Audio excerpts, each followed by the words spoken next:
നബി സല്ലല്ലാഹു അലൈഹി വസല്ലം നബി തങ്ങളെ അവിടുത്തെ ജാറം പുതപ്പിക്കുന്നു എന്ന് പറഞ്ഞല്ലോ, അവിടുത്തെ ഖബർ പുതപ്പിക്കുന്നു എന്ന് പറഞ്ഞല്ലോ.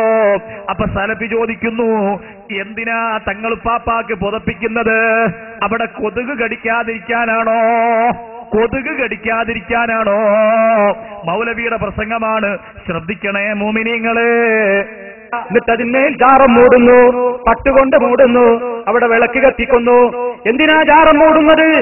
തങ്ങൾ പാപ്പാക്ക് തണുക്കാതിരിക്കട്ടെ, കൊതുക് കടിയില്ലാതിരിക്കട്ടെ എന്ന് വിചാരിച്ചിട്ടാണോ ഈ പട്ട് മൂടുന്നത്?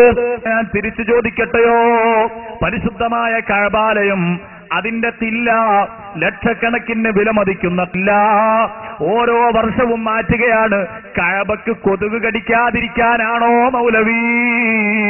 കഅബക്ക് കൊതുക് കടിക്കാതിരിക്കാനാണോ? കഅബക്ക് തണുക്കാതിരിക്കാനാണോ? എന്തിനാണ് മൗലവിമാരെ ആ കില്ല കൊണ്ട് കഅബയെ പുതപ്പിക്കുന്നത്? അതിനെ അലങ്കരിക്കുന്നത് എന്തിനാണ്?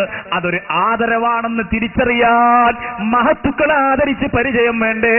മഹത്തുക്കളോടുള്ള ആദരവ് വേണ്ടേ? മഹത്തുക്കളോടുള്ള ആദരവിന്റെ മനസ്സ് വേണ്ടേ? അതില്ലാത്ത ഈ മൗലവി പുരോഹിത പാതിരി വർഗത്തോട് വിഷയം പറഞ്ഞിട്ട് കാര്യമുണ്ടോ?